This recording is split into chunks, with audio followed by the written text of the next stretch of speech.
देखिए फेडरलिज्म का कल मैंने पढ़ाया था आपको, आज दूसरे पार्ट में इसको आगे बढ़ा देते हैं।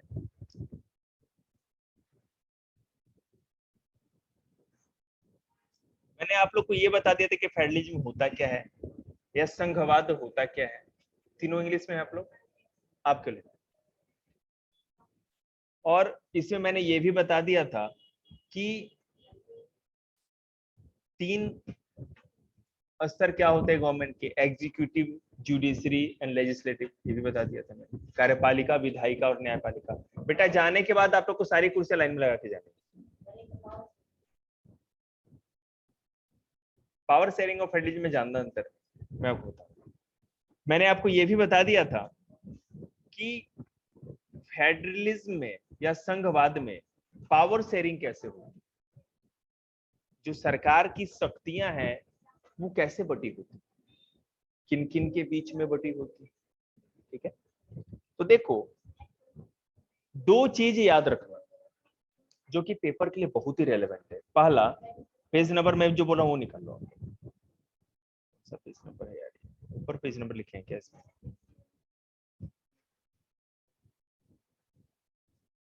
एक सेकंड, ये वर्ल्ड मैप के नीचे वाला पेज, आगे वाला, वर्ल्ड मैप के बाद वाला पेज। वर्ल्ड मैप का आगे चलो, चलते जाओ। ला मुझे दो, अरे मुझे दो।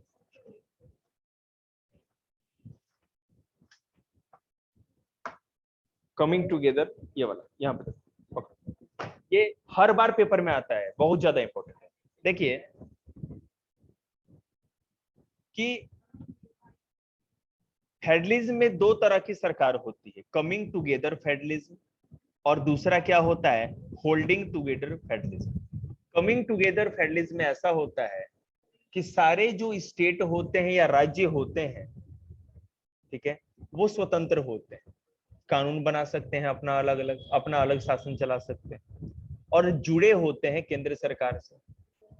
ठीक है, जो कि अमेरिका में और फ्रांस में ऐसा होता है, ऑस्ट्रेलिया में, स्विट्जरलैंड में होता है। और होल्डिंग टुगेदर फेडरलिज्म में क्या होता है कि the second route is where a large country decides to divide its power between the constituent state and the national government. यहाँ पर राज्य और केंद्र सरकारों के बीच में, सेंट्रल और स्टेट गवर्नमेंट के बीच में पावर को बांटा जाता है अलग अलग स्तरों पे। और इसमें सारे के जैसे इंडिया, स्पेन, बेल्जियम में इसको क्या कहते हैं, होल्डिंग टुगेदर फेडरलिज्म। इसमें क्या होता है, in this second category the control, the central government tends to be more powerful wise with the state. राज्यों की तुलना में केंद्र सरकार इस दूसरे तरह की संघवाद या फेडरलिज्म में ज्यादा शक्तिशाली होती है। और पहले वाले में क्या होते था, in the first category of federalism, underline कर लो इसको, in the first category of federalism all the constituent state usually have equal power and have and are strong vice versa in the federal government। और जो America, हाँ जी, आ जाओ अंदर आ जाओ।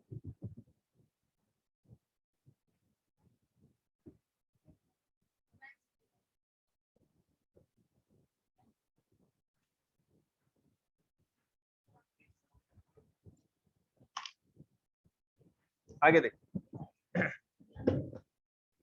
तो ध्यान दीजिएगा, फिर से सुन लीजिए आप।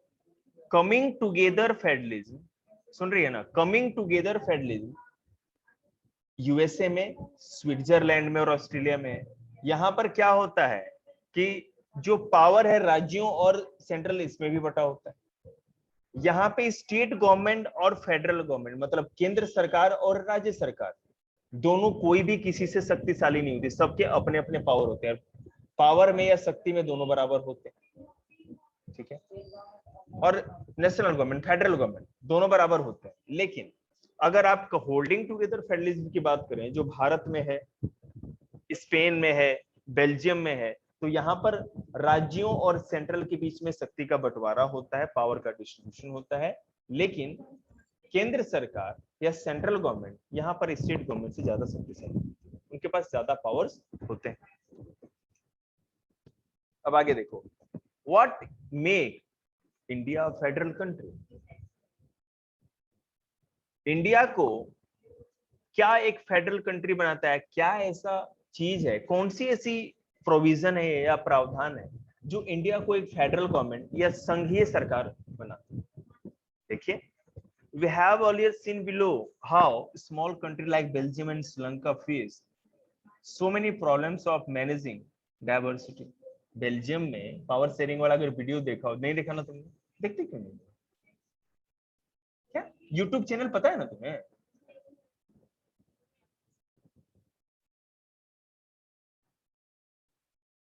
कौन लाया हो? दो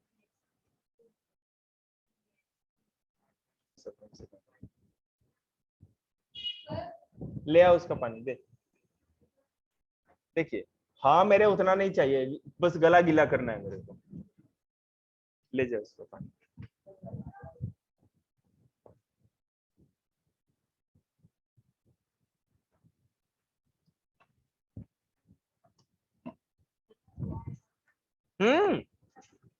सुनो ना, एक और छोटा सा काम करो,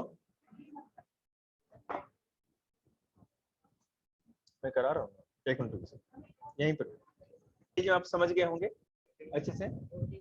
आगे देखिए, अब मैं कहूं कि इंडिया को फेडरल कंट्री क्या बनाता है। हमने देखा बेल्जियम और श्रीलंका वाले एग्जांपल में, बेल्जियम और श्रीलंका वाले एग्जांपल में हमने देखा कि बहुत सारे कम्युनल प्रॉब्लम थे, या आप कह सकते हैं कि डाइवर्सिटी का प्रॉब्लम था, यूनिटी नहीं थी, एकता की बात नहीं थी, सब लोग एक दूसरे से लड़ते रहते थे। बात समझ रहे हैं? तो हम लोग अगर कॉन्स्टिट्यूशन से स्टार्ट करें, India had emerged as a independent nation after a painful and bloody partition. Soon after independence, several princely states became a part of the country. The constitution declared India as a union of states. हमारा संविधान जब बना तो इससे पहले हम लोगों ने बहुत ज्यादा त्याग बलिदान किया, बहुत बलिदान किए, सेक्रीफाइस, उसके बाद आजादी मिली। और जब कॉन्स्टिट्यूशन बना तो हम लोगों ने जो अपना कॉन्स्टिट्यूशन डिक्लेयर किया उसमें इंडिया को यूनियन ऑफ स्टेट कहा गया, राज्यों का संघ। ठीक है, although it did not use the word federalism, हम लोगों ने फेडरलिज्म का यूज नहीं किया, हमने किस शब्द का यूज किया? यूनियन ऑफ स्टेट्स या राज्यों का संघ। आप वीडियो देखेंगे तो मैं बता दूंगा कहां अंडरलाइन कर रहा हूं।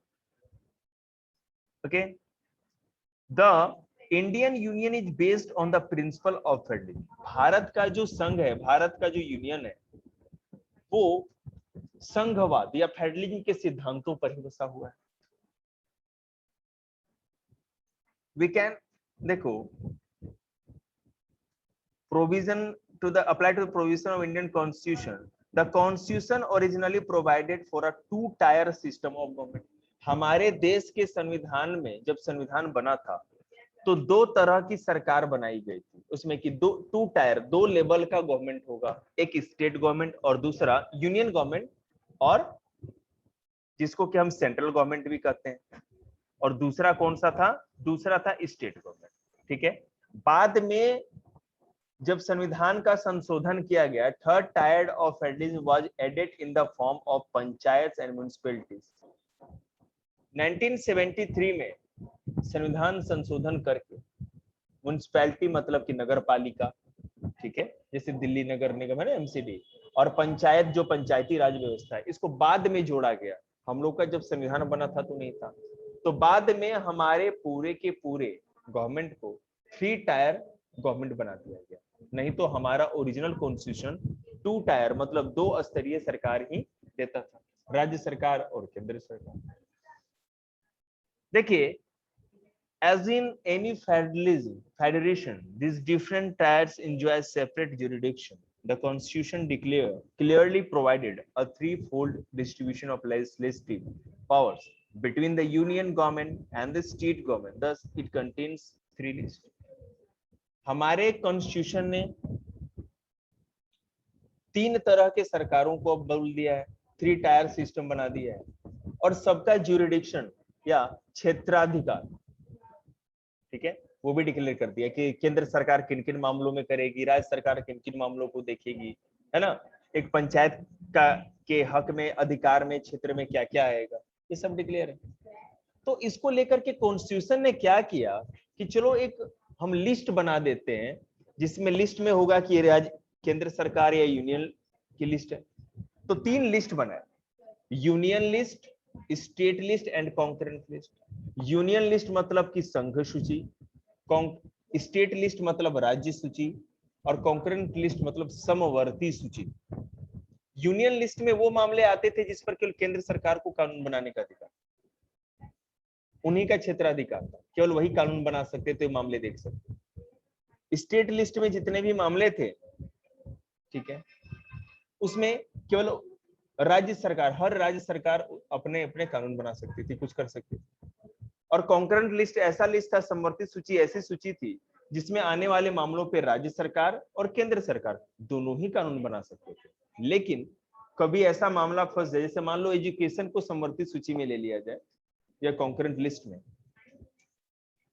सेंट्रल गवर्नमेंट ने कानून बनाया, ठीक है, सेंट्रल गवर्नमेंट ने कानून बनाया कि 14 साल तक के 14 इयर्स तक के सभी बच्चों को फ्री एंड कंपलसरी एजुकेशन सरकार देगी, सरकार को देना होगा।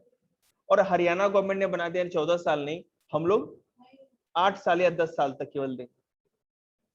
तो यहाँ पे विरोधाभास हो गया ना, किसके कानून को मानोगे, दोनों को कानून बनाने का अधिकार है। तो ऐसे सिचुएशन में जब कभी टकराव हो जाए दोनों सरकारों के कानून में, तब हमेशा सेंट्रल गवर्नमेंट के कानून को ही माना जाता है। समझ में आया बात आपको? आगे देखिए,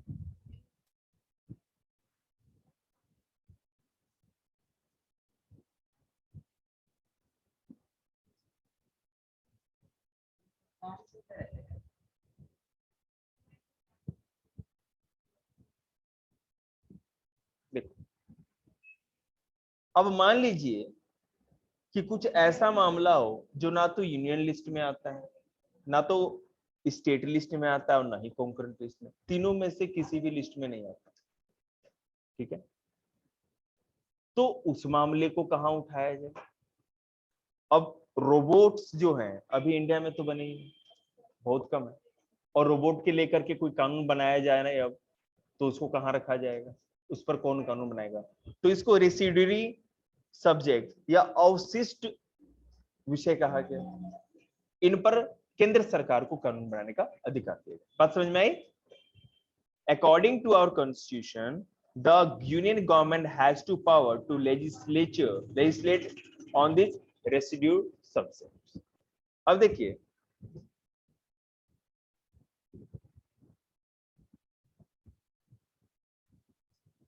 हमने देखा कि most federation that are formed by holding together do not give equal power to its constituent unit.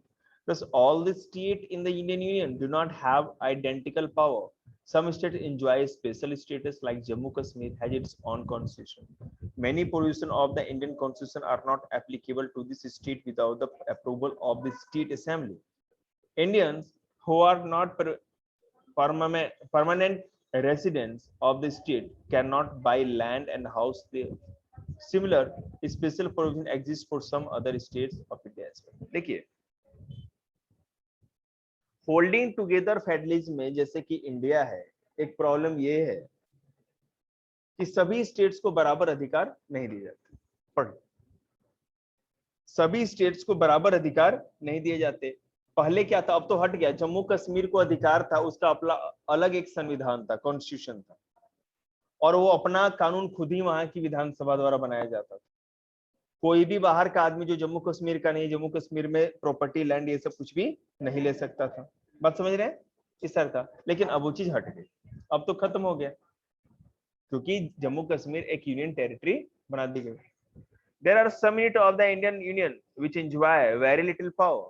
These are areas which are too small to become independent state, but which could not be merged with any of the existing state. Therefore, these areas like Chandigarh or Lakshadweep or the capital city of India are called Union Territory. These territories do not have powers of the state.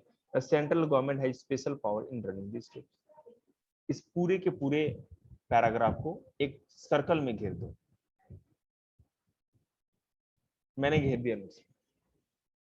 अब मान लो हम लोग holding together federalism में, ये तो मानना क्या है, तो यहाँ पर अगर या तो केंद्र सरकार है नहीं तो राज्य सरकार है, लेकिन कोई क्षेत्र भारत के इतने छोटे हैं कि वो राज्य के लायक नहीं हो सकते, राज्य नहीं बनाए जा सकते उनके, तो उनको यूनियन टेरिटरी या केंद्र शासित प्रदेश बना दिया गया। और इन केंद्र शासित प्रदेशों में जो भी प्रशासन होगा, शासन होगा, जो शासन चलाई जाएगी, ठीक है, या जितने भी कानून बनाए जाएंगे वो कौन बनाएगा? संसद या पार्लियामेंट बनाएगा, ठीक है, जो कि सेंट्रल गवर्नमेंट बनाएगी, ठीक है, याद रखिएगा। The sharing of power between the union government and the state government is basic to the structure of the constitution. हमारे संविधान की आधारभूत संरचना के अंदर आता है राज्यों और केंद्र के बीच में जो शक्ति का बंटवारा है, ये संविधान का आधारभूत तत्व है। आप इसको कभी भी इसका संशोधन नहीं कर सकते अमेंडमेंट में, कि कोई कानून लाएंगे और इसको हटा दें, ऐसा आप नहीं कर सकते। जो भी चीज बेसिक होती है, कॉन्स्टिट्यूशन का जो बेसिक स्ट्रक्चर होता है, आप उसका कभी भी संशोधन नहीं कर सकते, ठीक है। देखिए, the parliament can not on it's on change this arrangement. मैंने कहा ही आपको, पार्लियामेंट खुद ही इसको चेंज नहीं कर सकती। राज्यों और केंद्र के बीच में शक्ति का जो बंटवारा है, इसको कभी भी संसद कानून बना के चेंज नहीं कर सकती। Any change to its has to be first passed by both the houses of parliament with at least 2/3 majority, then it has to be ratified by the legislative of at least half of the total state। इसको भी underline कर लीजिए पूरा, बहुत इंपॉर्टेंट। तो the basic structure of our constitution, कोई भी मामला जो बेसिक स्ट्रक्चर से रिलेटेड है कॉन्स्टिट्यूशन का, जैसे कि power distribution of power between state और सेंट्रल गवर्नमेंट और यूनियन, ठीक है, केंद्र और राज्य सरकार के बीच में शक्ति का बंटवारा भी आधारभूत संरचना में आता है कॉन्स्टिट्यूशन का। और इसको चेंज करना है तो पार्लियामेंट ऐसे नहीं कर सकती। पता है क्या प्रोविजन है उसमें? पहले तो राज्यसभा और लोकसभा, पूरा पार्लियामेंट इसको पास करेगी। उसके बाद राज्य, जितने भी राज्य हैं भारत के, उसके 50% राज्यों के द्वारा भी वो चीज पास की जानी चाहिए उनकी विधानसभाओं में, तभी जाके वो पास होगा, ठीक है। आगे देखिए, समझ में आया आप लोगों को? हाँ, नहीं आया क्या? फिर से बताओ। देखो, मैं बता रहा हूँ basic structure of our constitution. 1970 के करीब में केशवानंद भारती एक बहुत बड़े प्रोमिनेंट आदमी थे, प्रसिद्ध आदमी थे, सम्मानित आदमी। उन्होंने सुप्रीम कोर्ट में केस कर दिया, कहा कि भाई अगर पार्लियामेंट को यह अधिकार मिल जाए कि किसी भी चीज को संशोधन करके चेंज कर दे, कोई भी कानून बना के बदल देती, तो पूरा संविधान ही बदल देंगे, कुछ भी बदल सकते हैं। तो सुप्रीम कोर्ट ने जजमेंट दी कि ये केवल उन्हीं चीजों को बदल सकते हैं जो संविधान के आधारभूत तत्व नहीं, मतलब जिससे संविधान ही खत्म हो जाए, या संविधान की मेन जो चीजें हैं जिसके ऊपर संविधान टिका है, उन चीजों को नहीं किया जाएगा। और इसमें से पावर शेयरिंग भी आती है, मतलब power distribution between state and central government, ये भी उसमें आता है। ऐसे लगभग 20-22 चीजों की लिस्ट उन्होंने 20-22 चीजों की लिस्ट दी थी, ठीक। हाँ, समझ रहे हैं? तो इसमें कहा गया कि अगर आप इसको चेंज करते हैं या कोई संशोधन करते हैं तो क्या उपाय होना चाहिए? ये होना चाहिए कि पहले तो पार्लियामेंट से पास हो जाए, और साथ ही साथ 50% राज्य, भारत में 28 राज्य, तो कम से कम 14 राज्यों की जनता, मैंने जो एमएलए होंगे या जो वहां राज्य विधानसभा है, वो भी पास करती हो, हाँ हम मानते हैं इस बात को, तभी ऐसा होगा, नहीं तो नहीं। बात समझ में आ गई आपको? ठीक, बिल्कुल। अब अगर जुडिशरी को देखें, न्यायपालिका को, the judiciary plays an important role in overseeing the implementation of constitutional provisions and procedures। हमारी जुडिशरी या न्यायपालिका क्या करती है? जो भी प्रावधान है, जो कानून है, उनको लागू करवाने, उनको कोई अगर तोड़ता है तो उसको सजा देने का काम करती है, ठीक है। और साथ ही साथ अगर पावर डिवीजन ऑफ पावर, राज्य और केंद्र सरकार के बीच में जो शक्ति का बंटवारा है उससे रिलेटेड कोई भी मामला निकल करके आता है, ठीक है, कोई विवाद हो जाता है, लड़ाई, मैंने कल बताया भी था आप लोगों को, तो वो मामला सुप्रीम कोर्ट और हाई कोर्ट में जाएगा, ठीक है, वहां पर इन चीजों का फैसला, ये जुडिशरी काम करती है। समझ में आ रहा है आप लोग को? शिवा, नहीं आएगा तो बोलना, फिर से मैं बता दूं। जब भी दो राज्य सरकारों के बीच में या सेंट्रल गवर्नमेंट और किसी स्टेट के बीच में कोई लड़ाई हो जाए पावर को लेकर के, टैक्स को लेकर के, तो ये मामला सुप्रीम कोर्ट या हाई कोर्ट में जाता है, वही फैसला करता है। The union and the state government have the power to raise resources by levying taxes in order to carry on the government and the responsibilities assigned to each of them. राज्य सरकार और केंद्र सरकार अपने रिसोर्सेज को और पैसे को, संसाधन को बढ़ाने के लिए लेवी या टैक्स लगा सकते हैं। लेवी मतलब टैक्स के ऊपर टैक्स, और टैक्स मतलब टैक्स, ये लगाया जा सकता है, कर लगाया जा सकता है, उनको अधिकार है।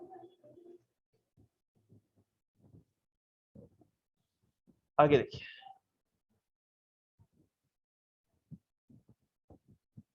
हाउ इज फेडरलिज्म प्रैक्टिसाइज्ड, जो फेडरलिज्म संघवाद है ये लागू कैसे हुई या कैसे ये अभी चलन में, वो देखते हैं।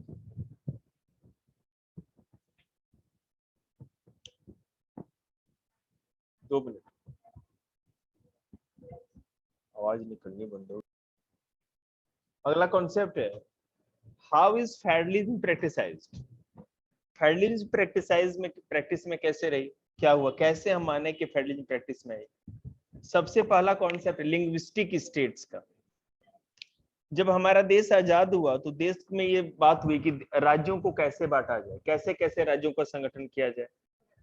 तो शुरू में डिमांड हुई कि जो लैंग्वेज जहां बोली जाती है उसी लैंग्वेज पे उसको राज्य बना दिया जाए। तो लिंग्विस्टिक बेसिस पे या भाषाई आधार पे, भाषाई राज्य, भाषाई आधार पर पहला राज्य 1956 के करीब में आंध्र प्रदेश को बनाया गया था। जहां तेलुगु बोला जाता था तो आंध्र प्रदेश उसको बनाया गया, लेकिन उसके बाद इस चीज को बंद कर दिया गया। ये नहीं, ये ऐसा नहीं हो सकता था, क्योंकि इससे देश में हर लैंग्वेज को बोलने वाले लोग खड़े हो जाते और देश बहुत छोटे छोटे टुकड़ों में बढ़ जाता, ठीक है। तो उसके बाद अब आप देखो तो 1947 से लेकर के 2021 तक कितने अलग अलग राज्य बट गए। 2017 में क्या हुआ था, आंध्र प्रदेश तेलंगाना से अलग हो गया था, उसके बाद 28 स्टेट हो गए थे, या 17, हाँ 17 से पहले ही हो गया था सर। तो एक तो ये था, पहला टेस्ट तो ये था फेडरलिज्म का कि लिंग्विस्टिक्स बेसिस पे बने, सब लोगों को सामने साथ लेकर के चला गया। आगे देखिए, अब जैसे मैं आपको बताऊं, भाषाई राज्य या लिंग्विस्टिक स्टेट, जो पहाड़ी भाषा बोलते थे उनको उत्तराखंड बना दिया गया, और जो मैदानी में थे उत्तर प्रदेश। जो आदिवासी ट्राइबल लोग थे छत्तीसगढ़ कर दिया गया, और मध्य प्रदेश जो नॉर्मल लोग थे। बिहार में जैसे हम लोग थे, और नीचे झारखंड जो पूरा का पूरा मिनरल वाला इलाका था उसको झारखंड में बदल दिया गया, तोड़ दिया गया। आंध्र प्रदेश में तेलंगाना को अलग और आंध्र प्रदेश को अलग कर दिया गया, ठीक है।